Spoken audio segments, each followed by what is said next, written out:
Hello, and thanks for clicking on this video. I am going to be talking about the drama Unnatural Fire. I watched it while it was airing, so I had to wait for episodes to come out so that I could watch them. Like 2 episodes a day is not enough. I watched it from March 13th to March 29th is when I watched it. So, very recently. And I watched another drama like it because it was so good. There was basically only one major thing that I didn't like about the drama. It was slightly weird because the story shifted twice. The first shift felt like a story shifting, and my problem with it was that this is not what you told me would happen. You described the story this way. You literally named it Unnatural Fire. This is what you told me it was going to be about, and then you shifted over here instead. The shift was annoying for that reason, but at the same time, it was a shift that made sense because it was very, very highly related. Then you had a shift that felt like we were just starting a completely different story. It was slightly related. Right from the start, there's 3 main characters. There's 3 of them. And the one, Jin Chun, right from the very beginning all the way through to the end, was already the most disconnected of the 3. She was already very disconnected. And then the problem is, when they went more into her story, there was barely anything. It's like the only reason this character is actually in there is because there was a couple of loose ends to the main story that they couldn't quite naturally properly tie into the 2 main guys. So they had to bring somebody else in there to kind of handle it, or to braid those ties together into something. It had to be weaved into the story somehow. It was loose ends that okay, we got to bring these loose ends together and tie off the knot somehow, and these 2 can't really do it naturally, so we got to have this girl do it. The problem with that is that it's only the loose ends that she's tying up. She's not connected enough. When everything else in the story was so connected, she is too disconnected throughout the entire thing, and more so as you go, because more and more of everything is being tied up, so there's barely anything left here. To the point where proof that this is what's happening, all of a sudden we get basically a new main character for just the last 10 episodes or less. I don't remember how long it was. You went to a whole different country. You bring in a whole new character. What are you doing? Why? Why? This is literally nothing but the last 2 threads of threads. There's ropes happening, and the further you go, the less there is, and you gotta tie it up somehow. So, okay, now more properly into detail about what they did right, and about the one thing that I absolutely hated and why I hated it. Okay, so one of the main things that they did really well in this drama is how they handled the huge cast. Okay, part of it was kind of annoying because they had the 2 main guys, Tong Sheng and Shen Yi. Problem with Shen Yi's name is, this is a Mandarin thing. The English people can't do it. There's Shen Yi and there's Shen Yi. And when I say it, this is why I say I can't speak Mandarin. Tonal is everything in Mandarin. The tone makes all the difference in the world. And when I'm listening to them say Shen Yi versus Shen Yi, some of the times I can sort of kind of hear a difference between the 2 names. I can sort of tell that they're said slightly differently. There is a difference. They're 2 different names. But throughout this whole video, I'm probably going to have to put Y-E versus Y-I if I talk about the 2 every single time I say the name, so you know which one I'm talking about, because to me, the way I say it, they sound exactly the same. This is 2 completely different names, 2 completely different characters, and yet when I say it, it sounds exactly the same, because I can barely hear the difference in... Bird block again. I can barely hear the difference when the native speakers say it, never mind me trying to say it. It doesn't work. I saw the cast list, I'm are you kidding me? Why is there a Shen Yi and a Shen Yi in this story? What? What? How dare you do that to us poor English speakers? So, Shen Yi. I absolutely loved this character. He was such a solid character, so incredibly well done. I'm telling you, Tong Xiang, he was also really cool. Like, I really liked him as well. I don't know if it's because he kind of sort of disappeared from the story. No, both of them did. See, that was my problem. There were sections of the story, both of them took their turn disappearing from the story for a while. And it kind of made sense, kind of didn't. It was kind of annoying. It was like, well, they were trying to pare things down and focus on something. They had to get other people out of the way so that certain things could or could not happen or whatever. And like I say, there was a story shift. But, Shen Yi, that one thing about this drama, I saw somewhere a tag, I think it's on my drama list, they tagged it as based on a true story, and I very, very, very, very much would like to know, somebody, if you know, please tell me, what part of it is based on a true story? Which part? How is it based on a true story? What part of this actually happened in reality? And I'm not even just talking about how much they embellished it versus how much of it is, like, true to reality, because real stories always get embellished and whatnot and always shifted around. Which part of it? Do you mean the forming of the team between these three, the coroner and the police and the fire to form a team? Is that part of it, the part that's based on true reality? Or is Shen Yi's character based on reality? Or is Tong Xiang's past and everything that was happening with the water heaters and everything, is that the part that's based on reality? Which part of this is based on reality? Or is it the bad guys and what was happening with them? Which is another annoying thing about the story, because it's way too unrealistic. So that can't possibly be the part that's based on reality, because it's simply too unrealistic. I'll get back to that.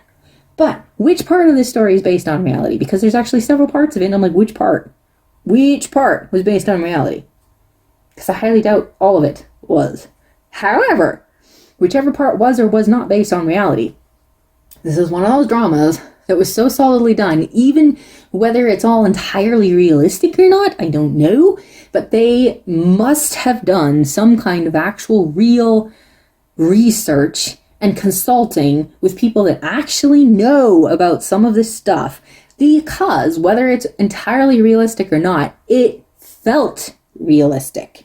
They did such a solid job of it. The only way, I mean, maybe it's only because I don't know enough about the topic. Maybe to someone that, maybe like an actual doctor with a degree looking at this would go, this doesn't feel realistic at all. The whole thing is trash. There's no way that it is dumb. But it doesn't really feel like that. Like, to me, at least, it feels like it's something solid that they actually did their best to research and look into and present as realistically as they could, because it felt real. It felt like this is potentially, like, it felt accurate. And, like, that is one of the best. I was supposed to be talking about the cast, and instead I ended up talking about this instead. That is one, like, everything with Shen Yi, especially. Everything that happened with him and his character. And I don't want to give away spoilers. But everything that's happening with his character, what his character is dealing with, and how it's dealt with. How they went from here to here to here. And that was one thing I super appreciated, was when Tong Xiang was like, ah! And Jin Qin is like, we're done! I'm like, thank you for having people that use logic. You have people that are understandably getting extremely emotional and flipping out and trying to figure out what on earth to do because their emotions are taking over, and somebody goes, hold on, I get why you're emotional right now, but let's think about this, because if you do this or this or this, is that really what you should be doing? Here's why I understand why you want to do it, but here's why that's probably not a good idea. And then she also took it to the point of, I still understand why you want to do this, so let's think if there's another way we can do it. This is not right. This is not good. Why don't we try one of these things? Because that might work. I'm like, thank you. That's so refreshing. And like why I say this is one of the more mature dramas, where it's like people are actually thinking with their head. You see emotions very much come into it, but they come in a very realistic way. The emotions come into it, the brain comes into it. The dynamics of communication and what is happening and all this stuff is so well done. The whole thing is so well done. Back to the cast. This is one where they had a whole huge cast, but they handled it so well. Basically, in both camps, with the police and with the fire station, you have the head, Tong Xiang and Shen Yi. They aren't the head. You also have the people that are above them come into the story. And then you have them, the main characters that you focused on. Underneath them, you have a character that's basically the right-hand man, the one you get to know best underneath them, the one that basically does everything and is constantly being named as like the right-hand guy.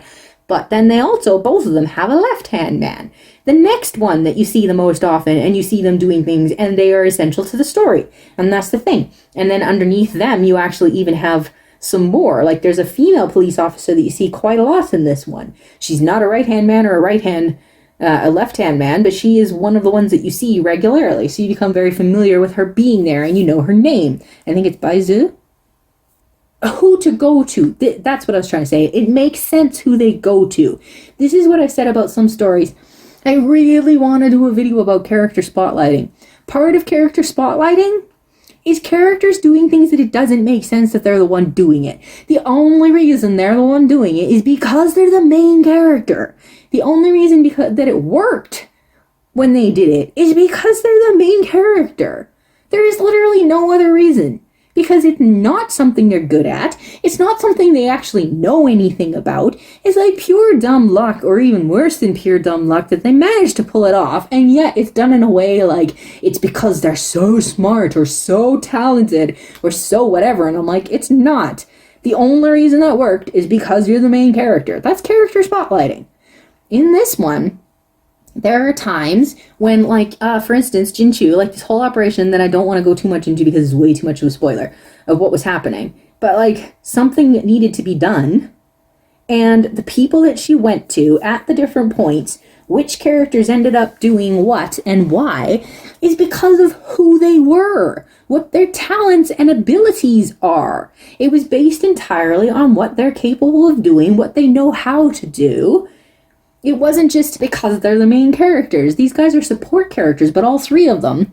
There's a part where Jinchu needed to do something, and she saw him and went, "You come with me, come," because he's the one she needs, right? She needs a police officer, and like him in particular is a really good choice. So she sees and instantly, "Come, help me with this," because she knows he's the one that's correct for the situation. It's not just that he happens to be there. It's not that he's the main character. It's not that he's the one she likes because she has a big crush on him or anything like that. It's got nothing to do with that. It makes sense throughout the entire drama. The only thing that didn't, now that I think about it, this is one thing that was kind of, a little weird. The one thing that didn't quite make sense when it comes to who's doing what. I know that Tang Xiang is a fire investigator, which is different from a firefighter. There's the firefighters that go in there and put the fire out, and then there's the fire investigators that come in there and collect all the evidence and investigate to find out what caused the fire and all that stuff. The problem is, maybe I just don't know enough about fire investigators and how they do their job, but it kind of felt like for a whole lot of the story, somehow it started feeling like Tang Xiang was more of a police officer than Shen Yi was. Because for a whole bunch of these cases and a whole bunch of what was happening, it started to feel more and more like it's Tang Xiang that's doing all of the detective style investigating. And I don't know who Shen Yi was, because Tang Xiang is the captain and Shen Yi is his right-hand man. And then there's even Jin Chun, and she even has a right-hand guy. That was the one. Like I say, she is completely so disconnected that it's just a few threads holding her into the story. She is vital to the story. Like, yes, but the more into her character and her role, apart from being a friend and stuff, just, it was, her right-hand man was the least known. Like, it took me a little while even to kind of realize that it was the same guy that I kept seeing with her. Later on, when he steps in and does stuff, it makes sense that he's the one that steps in and does stuff. And I appreciate the way, like I say, when they step in, you care about these people. It's not like it's an absolute nobody that's all of a sudden doing this and you don't care about them because you don't even know them. Like, who even are you? No, they make sure you know these people. There's enough of a connection to these people. You know these people when they step in. So you're like, yeah, the heroes are here, because you already care about these guys and you like these guys. So even though they're secondary characters, like the right-hand man and the left-hand man, even the left-hand man, you're like, yes, it's them doing it. Ooh, yeah, go. Because you care about them. It did a really good job of it, tying everything together, so it makes sense and you like it. So, yes, that was a whole lot of a really well done stuff. Then there was some of it was a little bit cliche, like it started throwing shade on someone where you start suspecting that someone might actually be a bad guy and all this stuff, and this could be considered a spoiler, but it was like, okay, you're throwing too much shade right now. I can tell that's not where this is going to go. It's going to be one of those turnarounds where you think this is the bad guy and he's not. Um, so that happens. But like, okay. I have to say, there's one thing that disappointed me, and that is Shen Yi, the dad. One thing that disappoints me is a trend that I know is a thing in the Asian stuff, especially Korean and Chinese, where, like, okay, if Shen Yi, hold on, this is a major spoiler, actually. Major spoiler here. The way that Shen Yi controls Shen Yi, the manipulation, the control freak habits, literally, this guy is your son, not your spouse. Even if he's your spouse, you would be crossing lines. But this is your son. He's supposed to leave. You're not supposed to be keeping him tied to your apron strings like the crap, man. You are messed up. He needs to go and get some help, some serious help. But if he was his biological father, it's Shen Yi's duty, his filial duty, to be the 5-year-old son for the rest of his life. And my brother said, that's Confucianism. The biological parent can do no wrong. The adoptive parent can do some wrong. And we got to do a little bit of correcting. Not the biological parent. If they're the biological parent, they can do no wrong. All of the fault is always on the child. So the only reason that we could put any fault on Shen Yi is because he's the adoptive father. Basically guarantee it. That bothered me. And then, another thing that bothered me was the bad guy. This is also major spoilers. It was really annoying how long you dragged that out. They are the ones that made it stick up here in my head. They brought it to this level. And then through most of the drama, gone. And then you blew it out of the water. I'm like, you took way, way too long to blow this out of the water. Way too long. The bad guy, I cannot remember his name right now. It's gone. Han Pei versus Han Jun. Okay, yeah, no. The major issue I had with that, apart from it going way too long before they finally blew it out of the water, was it was too perfect. The major spoiler, it was too perfect. That is insanely through the roof unrealistic. I fail to believe that there is anybody in the world that has ever had himself set up that perfectly. It was too perfect. There is no way, I cannot think of a single way that somebody that old has literally nothing except one fingerprint randomly over there across 2 countries. There's only one tiny way to prove his real identity. And the reason that this is so big is because it plays into the thing that made me hate the ending of this drama. There's one thing in this drama that I hated that they did. I am so mad at them for doing this. And it's not just because they did it at the very end of the drama. It's because there was literally no reason for it. It was so stupid. And that, of course, a major spoiler, is who dies in the end and why they die in the end. This character dies in the end because they turned into an idiot. You want to know one of the biggest reasons why I get so mad at girls all the time is because they are constantly doing things that they have no business doing, and they even know it. Don't worry, I was a policeman. I know what to do. No, you clearly don't, because you made mistake after mistake after mistake to get yourself into the life-threatening situation you got yourself into. Okay, I got interrupted, sorry. The thing is, the factoring into the fact that this character died and why this character died was a few things just outside of the story. There's some beliefs of the people writing the story to fuel it that I don't agree with. For one thing, it feels like within certain countries, to be the ultimate hero, you have to die doing this. Whatever action you're taking, you're not really the ultimate hero unless you die for it. Okay, there's a sense in which I understand that sentiment and I kind of get it, but at the same time, there's way more that goes into it. I mean, for instance, why did you die?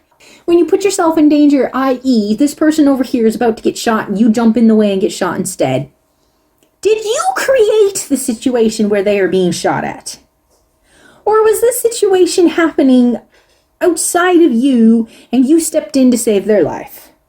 Did you create the dangerous situation to begin with? If you did, part of your heroism has been stripped away from you, because the situation wouldn't even have been happening if you hadn't done something idiotic. Regularly. Costume drama, whatever, the fantasy, the Wuxie, all of that stuff. They are the ones making these situations. They're idiotic, emotional, through the roof, stupid behavior is what's causing all of the problem. And then they are considered the hero for fixing it. That's not how this works. Everything else valuable about I cannot speak all of a sudden. Everything else valuable about Jinchu got thrown out the window. Because in the end, it felt like the only big thing, the only great thing, the only important thing, the only anything she did was giving her life for this stupid evidence. She did way more than that. There was way more to her character. Her character counted for so much more. She was so much more important than that. She had so much more to her. And yet it felt like everything got stripped away from her so that we can just focus on the fact that she died in order to preserve this evidence. This is what it kind of felt like. I don't know if anybody else saw it that way, but that's what I feel like. And then, like I say, that goes back to that evidence. It is so mind-bogglingly stupid to me that she literally had to die in order to protect this evidence, because this is the only evidence that proves who this person is. Are you kidding me? You had to die in order to prove it because this is the only piece of evidence, and you had to do it right now. You know what? Personally, to me, I didn't even care in the end. It's actually, what did she say? I can't remember the word for word exactly, so I'm paraphrasing. This is what I got out of what she said. What I got out of what she said. The biggest crime that Hanpei committed, of all of the things he did, all of the people that he murdered, all of the people that died because of him, all of the things he did, all of the ways he broke the law, all of the things, none of it matters at all in comparison to the fact that he dared to smear the name of Han Jun. Like, literally, you cannot tell me that there's no way. You couldn't have said, okay, this guy that we can visually see here, whoever he is, did all of this. Catch the guy, because you know that he did all of this. And then from there, prove who he is. You can't tell me that there was no way they could have done that. You don't hiss at each other. I'm in the middle of doing something. Stop. Tilly.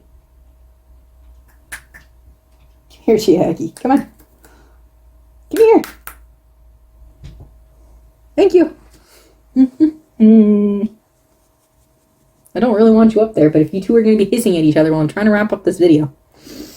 They weren't hissing at each other. Tilly was hissing at Chiaki. Does this make any sense, what I'm saying? Please tell me it makes sense, because I don't want to be sitting here repeating myself because I feel like I haven't made the point yet. It just bothered my brain so bad. After everything else in this drama was done so well, that one, you messed up. So I don't know which one I ended up talking about more, the really good aspect of this drama or the really bad aspect of this drama. The thing with Shen Yi, it was epic.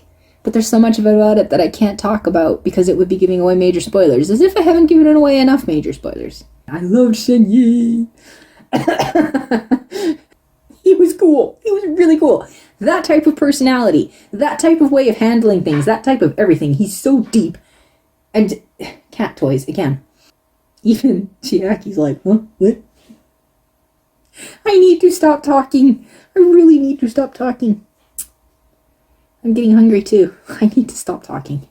I can't. It's been too long since I made a video. Thank you for watching. What did you think? Did you watch that drama? Were you excited about it? Were there things that disappointed about you? What did you dislike the most? And what did you like the most? Which character was your favorite? And why? Let me know in the comments. Bye.